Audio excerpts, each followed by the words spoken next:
Channel open. Welcome back to WeeklyTrek, a proud member of the Tricorder Transmissions podcast network, and presented in partnership with TrekCore.com. I am your host, Alex Perry. What's today's date? The date. Today's show was recorded on April 1st, 2021, but no April Fool's jokes here, and is current through Star Trek Discovery Season 3, so beware of spoilers. All right, let's get into the show. Good day, Voyager, and welcome to A Briefing with Neelix. It's a catchy title, isn't it? WeeklyTrek is a 30-minute news show covering the biggest stories from the Star Trek franchise. We are in a new golden age of Star Trek. There are multiple television shows in production, possibly more on the way, and enough merchandise to fill the Bajoran wormhole. So stick with me, and I'll help you sort the real facts from a lot of the Dominion propaganda that you'll find online. But I can't do this alone. And my guest this week is returning guest Tyler Habiger. Tyler, welcome back to WeeklyTrek. No fooling. I am so glad to be with you, Alex. It's just good to hear a human voice at this time in the world. So I am very glad to be here with you. And it is my great pleasure to have you. Well, Tyler, you know the drill. I want to know something that's got you feeling good about Star Trek at the moment. What's got you moving at Warp 10? Oh, my goodness. What has me feeling good is the fact that our wonderful friends at StarTrek.com are recognizing First Contact Day as a true holiday in our universe, and they are celebrating the occasion with a full day and a myriad of episodes and panels and whatnot. And I'm so happy for that. It is a true holiday now. Yeah, so this is a fun one, and it's an awkward one too, because we're filming this on Thursday, April the 1st, and this episode will drop on Monday, April the 5th, and it probably will drop about an hour after First Contact Day wraps up. So we're talking about it now with it not having happened, but by the time people listen to this, it almost certainly will have happened. And so, yeah, I mean, sounds like there's maybe some exciting stuff coming. There's a Prodigy panel, there's a Lower Decks panel, there's a special announcement from Sir Patrick Stewart, and maybe I've got a couple of, theories at the end about what we might hear that people will be able to immediately know whether I was right or wrong or not, because they'll know by then what was going on. But yeah, super exciting. I mean, it's basically Star Trek Day 2.0, 7 months later from when Star Trek Day happened. Yeah, I'm hoping we're going to get some interesting stuff. If anything, I loved on Star Trek Day that they had that dedicated website and they were just showing episodes all day like a true Paramount CBS network. And it was just nice to have that on since I've been working from home for the last several months or so. So it was just nice to have that on my television as I was working away. So, kudos to all of them for putting that together. And I'm so excited to see all of those wonderful episodes, and not to mention the panels, but we're all just there. We're there for the company. So it's good to have them all there. Yeah, it should be very interesting. They've done, a little line of merchandise. You can get yourself a First Contact Day t-shirt. I may have gotten one just like I got a Star Trek Day t-shirt because, there's a guaranteed day every year that I'll wear both of those two shirts. Of course. And, I'm excited for, this seems to be a thing now that CBS is doing, and I like it. It's very inclusive because, you don't have to be in a particular Hall H at a particular time, having paid thousands of dollars to travel across the world. Everyone can enjoy it all at once. And that's, as much as so much about the pandemic has really sucked, the ability to share those moments with everybody is quite an exciting one. Really, all you have to do is figure out how to channel your computer into your television. So, right. And once you figure that out, you are golden for the rest of the day. All right. Well, with that, let's turn to the week's top stories. There's a war going on, and I'm a reporter. 1,269,528. That is the number of whole United States dollars that the Voyager documentary's crowdfunding campaign raised by over 11,000 fans before the fundraiser ended yesterday. The Voyager documentary fundraiser makes it the biggest documentary crowdfunding campaign ever. Hurrah! Beating out the Frank Zappa documentary project, whose fundraising topped out at a paltry $1,126,000. The documentary, which now has the official official title, To the Journey, completed all 10 of the stretch goals that were set for the project. Assuming that deals can be signed with Viacom CBS, this means that To the Journey will be able to remaster all the episode footage used in the documentary to high definition and to include the, quote, special never-before-seen surprise teased by producers for crossing the $1 million threshold. In an interview with TrekMovie.com, Voyager Doc head honcho David Sapone dropped a cryptic but tantalizing hint about the $1 million surprise, saying that, quote, we are planning on doing something never seen before. Something with the actors themselves is all I can say, but because of rights and negotiation, it is premature to get into it. Well, Tyler, what do you think about the Voyager documentary's success, and any thoughts on what the $1 million surprise might be? Applause, applause, applause all around. And it makes you wonder how Ira Stephen Bear is reacting to this little news bit that, that What We Left Behind it seems to have been far outpaced in its fundraising by To the Journey, which I'm sure he is very supportive of it, as are many of the Deep Space Nine cast members, as well as William Shatner, who tweeted that he heard very good things about it and he hopes that it was a success. And it's been a phenomenal success. I was so glad, I was so proud to have given on the first day of the campaign and the last day of the campaign, as I got yet another Voyager mug for myself, and I got one for my father, who was a big Voyager fan. So I'm very happy to have given to this very worthy project. And for those of you that read this TrekCore article, and I highly recommend you do, these beautiful HD renderings that, is it Billy Reichard or Billy Reichard, has done are just outstanding. Especially the Bride of Chaotica photo is just beautiful. It looks like the show was done yesterday. So what I would really hope for is if they sort of got together and did some sort of like they did with What We Left Behind, like a little season 8 sort of storyboarding out sort of what happened when they got home after they got done with their little parade and fireworks and whatnot. And so we'll see. Of course, we'll probably figure out some of that when Prodigy premieres and so forth. But this is so cool. And it makes me I'm so ecstatic to see Voyager in HD. And I hope to the prophets above that CBS and Viacom come to their senses and give us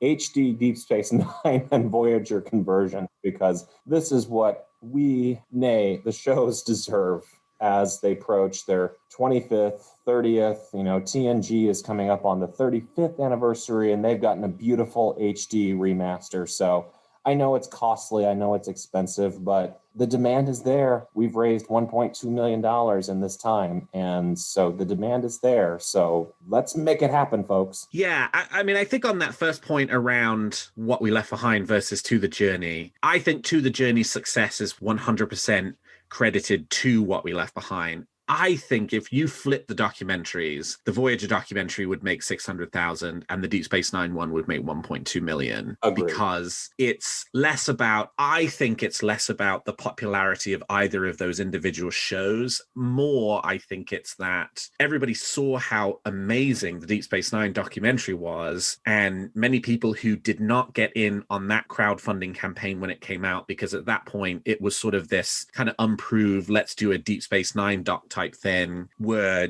day one pledges to the Voyager documentary, because they were like, wow, well, the Deep Space Nine project ended up being so fantastic, we're definitely going to give our money to the Voyager one. And so I think if they were doing the Deep Space Nine documentary today on the back of a Voyager documentary, I think they easily would have gotten the $1.2 million as well. 100%. You're right. Amazing. All credit to that success, though. I mean, I was seeing people saying, there was one guy, I saw him comment on something, I think it was on TrekCore.com, and he was saying, oh, well, no way, Viacom CBS is going to let there be a crowdfunding campaign for a Star Trek Voyager documentary. It would be a massive embarrassment because nobody likes Voyager, and so nobody would give money to it.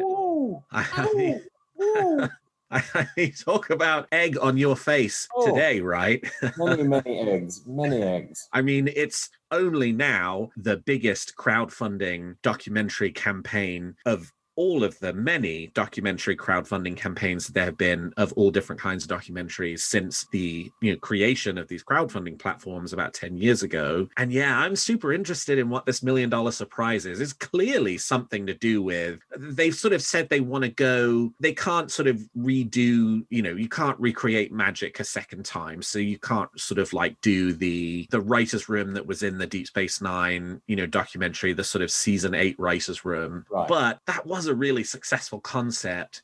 And so maybe the next step beyond that would be, could you maybe like animate a couple of scenes of what it's like for the crew to, the big question, one of the big criticisms of Endgame is that it ends before you see what happens when everybody gets home. And wouldn't it be amazing to get a couple of scenes or some footage or a sequence which is set in those kind of, moments after everyone gets home, do it animated. So, because it's now 25 years later and everybody looks a little older than they did when Endgame went off the air. But that would be really exciting if they could do something like that. And especially if maybe they could use a bit of that $1.2 million to maybe pay a bit of money to, Ken Biller or Brian Fuller or Brandon Braga to maybe script a couple of scenes and go back and be in that kind of Voyager mindset and kind of write the next few minutes that they would have written if Voyager had continued to a 27th episode of the 7th season or something like that. I'm into it. Hey, they've got my money, so it's like I trust them to do this. So it's bring it on. I cannot wait for... It looks like 2022 is their target, if I'm not mistaken. Yep. But, so here to the journey. I'm here for it. So let's, I'm ready for the updates when they have them. Which perks did you go for? Oh, we did the bragging rights. Yep. Because my best friend, Madison, and I, we did the bragging rights for What We Left Behind. And we loved seeing our names in there as a... Yep. They interpret it as a couple, which, for Star Trek purposes, we basically are a couple. Absolutely. So it's, we love, that little surprise of, oh, look, we're in the credits. And then the myriad of mugs for ourselves because we got Voyager jumpsuits for hopefully a Star Trek Las Vegas reunion of sorts. So we will absolutely still be celebrating Voyager's 25th anniversary long after, this sort of year was taken from us, which... I chose not to age this year. It was my 30th birthday in 2020, so I just chose not to age. And yep, I'll just do my totally fair. I think 21. So we've all agreed on that. Exactly. Well, we may not yet know when the next televised Star Trek show will premiere on Paramount Plus, but in the interim, Viacom CBS have just started releasing a second season of the official Star Trek podcast, The Pod Directive. Hey, everybody, I'm Tawny Newsome. I know, and I'm Paul F. Tompkins. Yeah, I know. Why are you telling me? Look, and we're back with season 2 of Star Trek, The Pod Directive. We know who we are. If you are new to the show, we are huge Star Trek fans. We're talking to other Star Trek fans about being Star Trek fans. I almost said they were huge Star Trek fans too. There's varying degrees. Look, everyone's a Star Trek fan here. Nobody's not a Star Trek fan. Different types of fans about, fans of different series collectively. It's a lot of different stuff. We have a lot of fun this season. We talk to all kinds of cool people. We talk to Michelle Yeoh, Paul Scheer and Amy Nicholson, Justin Simien, my buddy Jack Quaid, and more. And more. We discuss things like behind-the-scenes stories with the cast, Star Trek's impact on culture and space exploration, and when sending messages to aliens. Do we put some Pink Floyd underneath? Yeah, or maybe maybe some BTS or something with real global appeal. Bachman-Turner Sunder Drive? But yep, Bachman-Turner Sunderdrive, the K-pop band Bachman-Turner Sunderdrive. You nailed it, Paul. Once again, your knowledge of current pop groups, no one better. Obviously, my apologies to BTS. They're very powerful, and I don't want them to ruin my life. Yeah, please, BTS stans, don't come after Paul F. Tompkins. BTS, stay away from PFT. Please, BTS. Season 2 of The Pod Directive starts Monday, March 29th. Subscribe to Star Trek The Pod Directive on Apple Podcasts, Spotify, or wherever you listen to your podcast. It's none of our business. Yes, there are several apps. There are so many places you can listen. All that matters is that you listen and that you love us and that you rate and subscribe and subscribe. So go do that. And then also, if you got time, live long and prosper. And hey, if you're heading out, because I'm not going to head out today, could you just do me a favor and live long and prosper? Oh, I remember what I wanted to tell you. Live long and prosper. Bing Bong and Foster. Oh, do you mean live long and prosper? What did I say? You said the name of my accounting firm. Oh, that's because I need my taxes done. Yes, I recommend Bing Bong and Foster. Okay, I'll say it right this time. Live long and foster the people.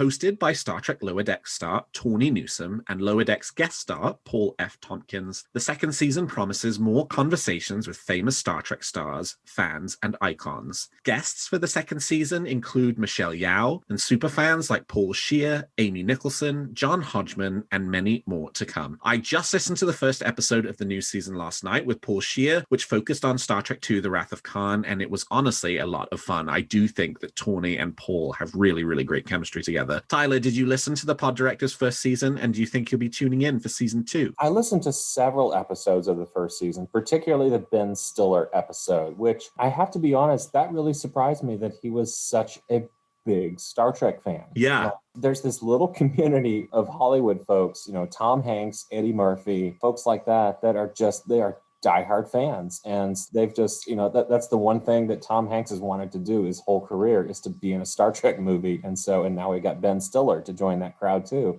And it all sort of makes sense because all these folks, they grew up watching, the original series and The Next Generation, and it inspired them to be what they are today. So it makes total sense. And it really, I credit shows and podcasts like Weekly Trek for sort of inspiring CBS and Viacom and so forth to sort of go and go all in and do things like the Pod Directive to synchronize all of the awesome things that are happening with that world, because there's so many things in production and there's merchandise coming out and there's tributes going on all over the place and so forth. And it's so nice to see them sort of recognize that we have such a powerful may not be the right word, but it's an active podcast community that they sort of recognize, there is a market for this because everyone, loves a good podcast. I love I love being on a good podcast. So it's just fun to listen to sort of a quote unquote official Star Trek podcast now,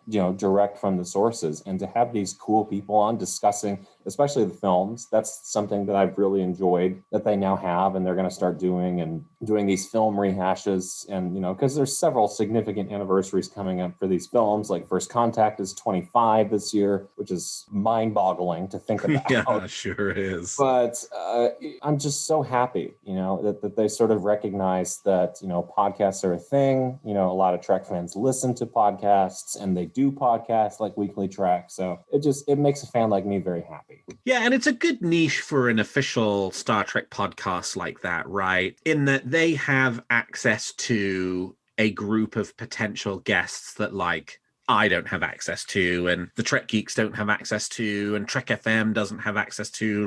None of us are getting Paul Scheer or Stacey Abrams or Ben Stiller to come on and talk about Star Trek. And so I do like, it's obviously seems like a super obvious thing, right? Official Star Trek podcast, of course, they're going to focus on talking to celebrities. Why don't they talk to more fans, get more fan perspective, sort of your regular everyday fan? And I would kind of say that, there's so much of that out there already, right? We are two Joe regular fans having a conversation about it. You can find that over on Trek Geeks and on Trek FM and on United Federation of Podcasts and on Women at Warp. And so I do like that you do sort of get that window into some of these celebrity Star Trek fans, especially people who are not necessarily known for being Star Trek fans, right? Like Ben Stiller. Most people don't know that he's a massive Star Trek fan, but yet listening to him talk about his just really deep passion for the original series is truly revelatory. Same for Stacey Abrams, the politician, known for being a groundbreaking politician, helped win Georgia for President Biden. Also, huge Star Trek fan who, when she was running for governor of Georgia, her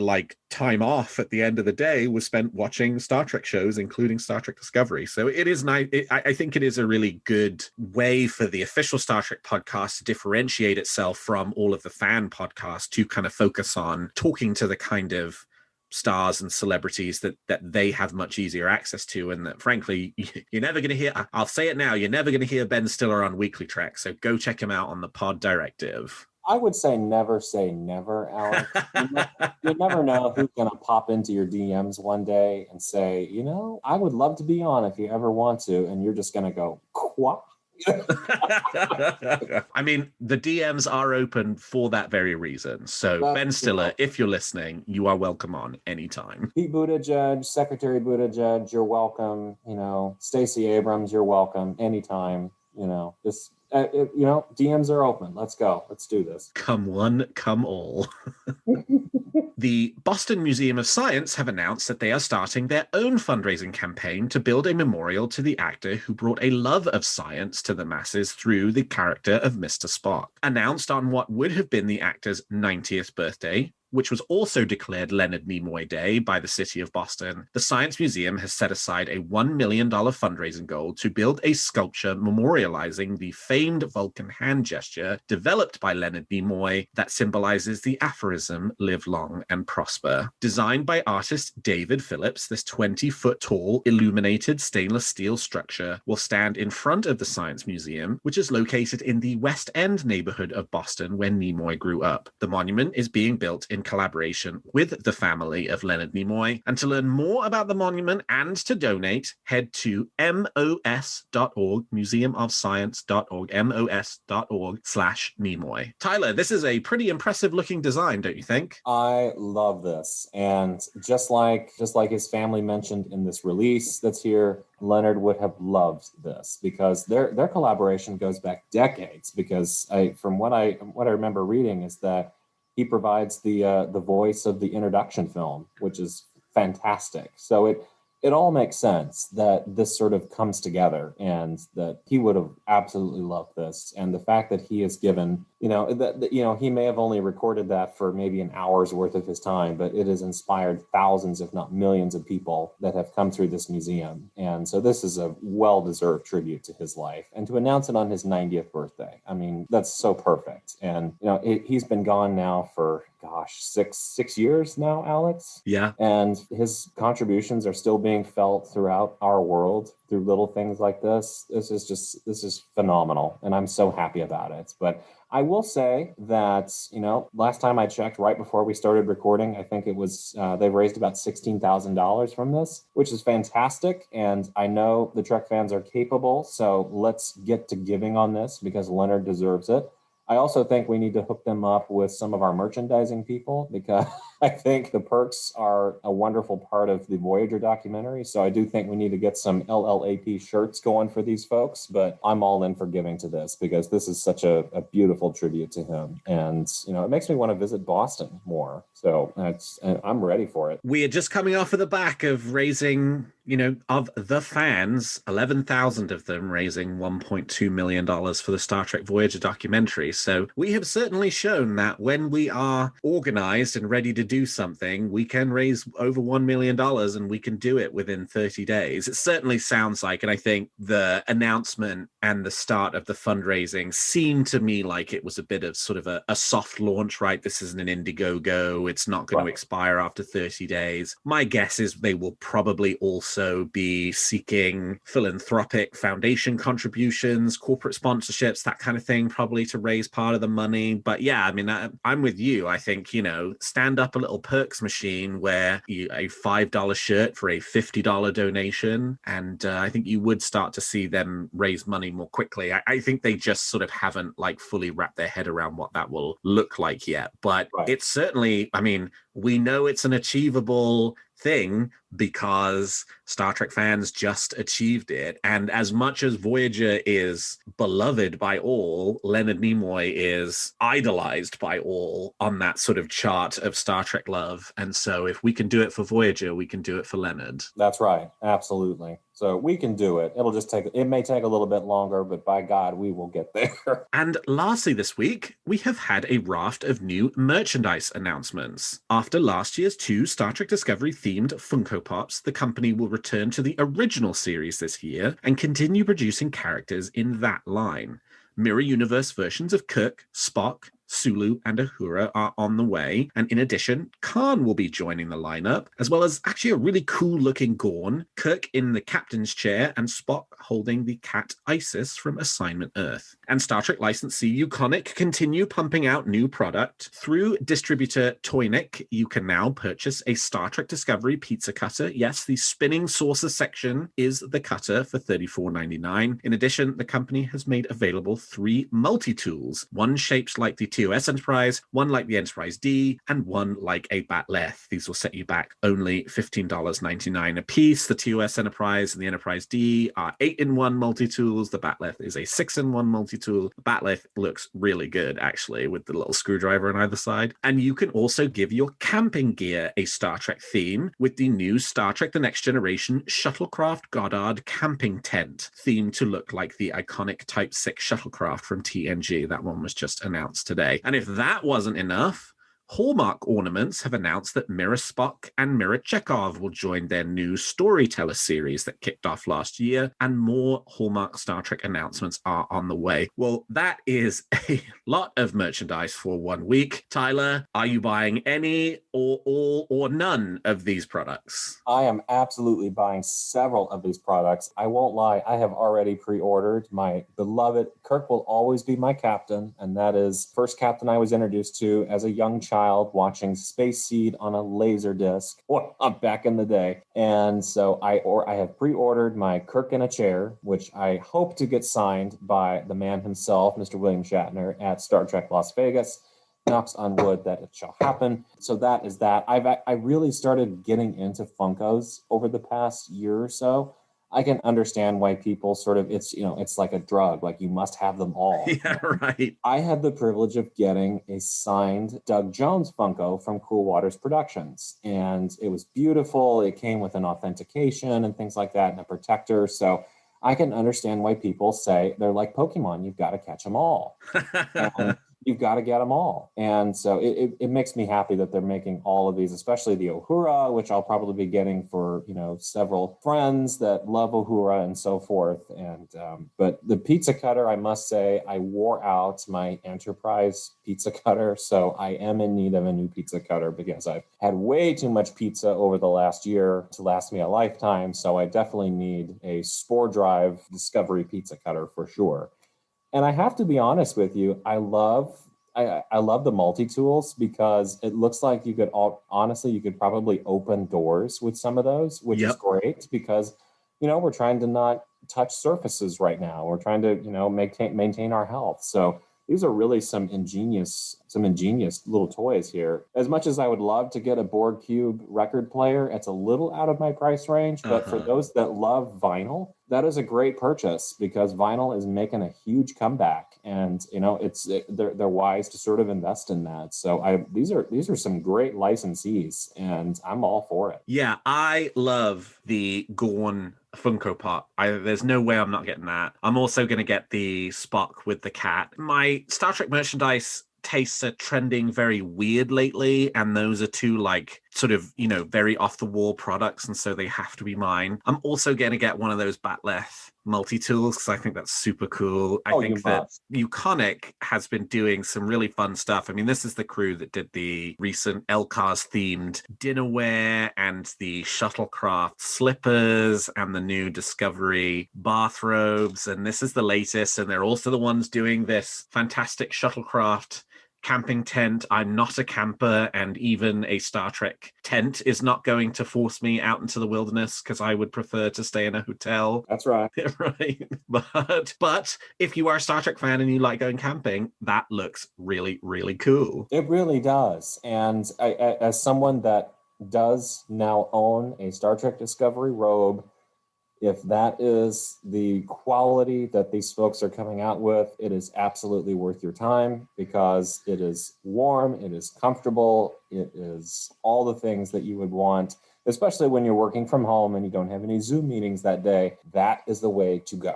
So they are absolutely worth a trekker's money, and I am here for it. So, and even with the tent, it's people are having campouts in their living rooms these days. So and especially if you have young children and you're trying to raise them right, which of course you should by telling them all about Star Trek, get them a 1701D tent, and let them have campouts, while you're watching, Star Trek V, The Final Frontier, or the Jem'Hadar, or anything like that. So there's all sorts of ways you can have fun with that. All right. Well, we've talked about the facts, and now let's speculate on what's going to happen in the future of Star Trek. There's a war going on, and I'm a reporter. So each week, I and my guest give you a wish or theory we're nurturing about any of the shows or the future of the franchise. So Tyler, let's hear your theory or wish for this week. Oh, my wish. If I had a wish, I wish that we would have, I do wish we would have some sort of new Star Trek in the year 2021. Here. Yeah, which my fingers are crossed, but I know COVID has messed up so many things, but it's so nice to hear that Discovery, Lower Decks, Picard, Pike, they're all sort of in some sort of production right now, which is fantastic, as well as Prodigy. So we've got 5 shows in production.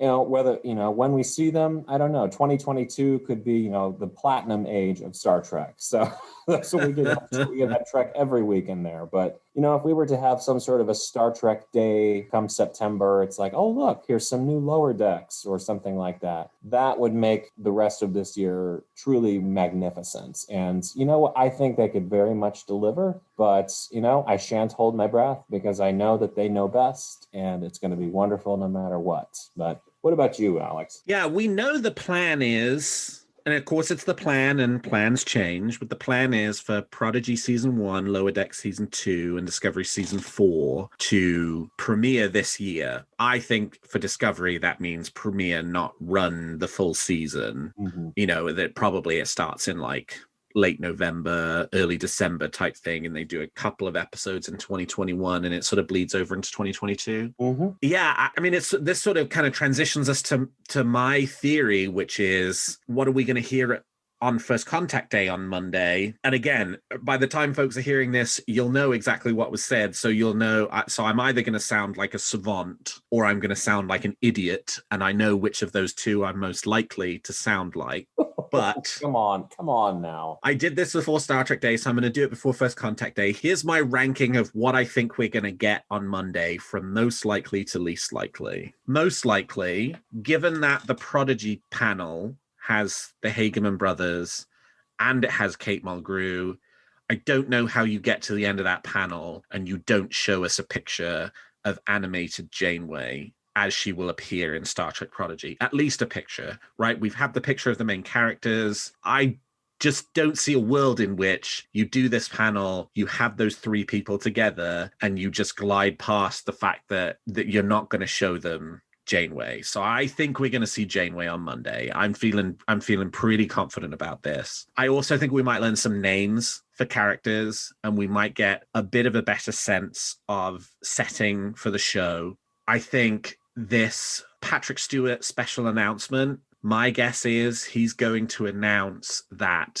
the most likely is it's going to be not really an announcement because we already know it, which is that Picard Season 2 is filming. I think that's for sure. I don't think that rises to the level of a special announcement, though. I think the special announcement is going to be, and again, people listening to this are going to start laughing at me if this isn't what he does, but I think he's going to announce they're filming Season 2 and 3 back to back. That has been kind of rumored, and it was reported by The Hollywood Reporter back in January of 2020 when Picard was picked up for a second season, that the plan was to film 2 and 3 back to back. It's not really been reported much elsewhere, but that was a major Hollywood trade publication, so it's not like, we've got this covered saying this. So that's what I think the special announcement's going to be. Next rung out of likelihood would be maybe get some Prodigy footage, perhaps a trailer, maybe even get some Lower Decks teaser trailer for Season 2. And my next ring out from that is what I want the most, but what I think we are least likely to get, which is the premiere date for the next show.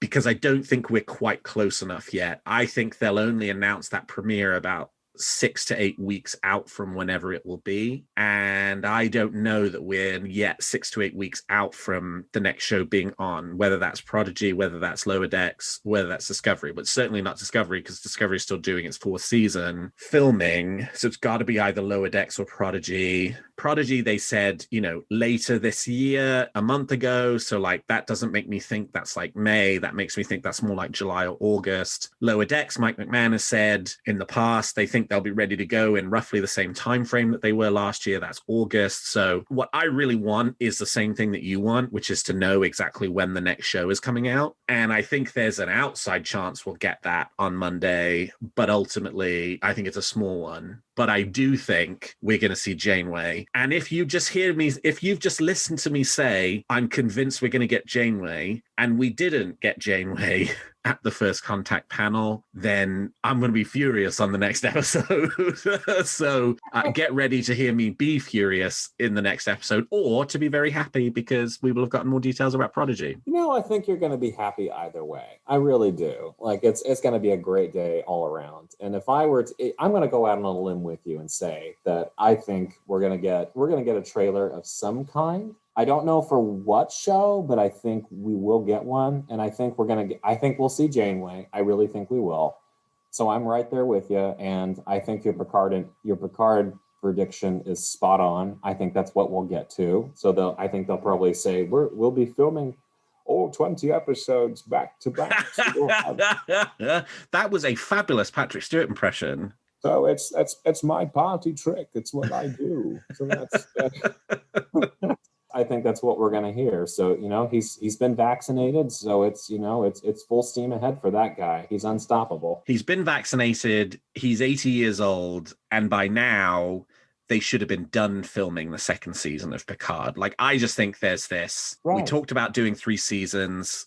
Let's get them done as quickly as possible for everybody's sake. You never know. That's right. Do you have a theory or a wish for Discovery, Picard, Strange New Worlds, Lower Decks, or Prodigy that you'd like to share? Tweet them to me at WeeklyTrek, or email them to me at weeklytrek@thetricordertransmissions.com, and I might feature your theory in a future episode. Well, that's all the time we've got for this episode of Weekly Trek. Thank you so much to my guest, Tyler Habiger, for joining me today. Tyler, how can people contact you if they want to continue the conversation? Twitter and Instagram are the best ways to reach me. You can reach me at RTHAB as in boy, IGER. So that's at RT Habiger. And I am open and willing for all. So everyone is welcome. And you can find this show on Twitter at Weekly Trek and me at Alexander T. Perry. And if you enjoy the show, please consider leaving us a 5-star review on your podcast player of choice. And please check out some of the other great shows on the Tricorder Transmissions. And if you like our shows, please also consider becoming a Patreon of Tricorder, which you can find at patreon.com/the Tricorder Transmissions. And lastly, if you're looking for Star Trek news on the internet, I hope you will turn to trekcore.com. Well, thank you, Tyler. Thank you to all of my listeners. And until next week, live long and prosper.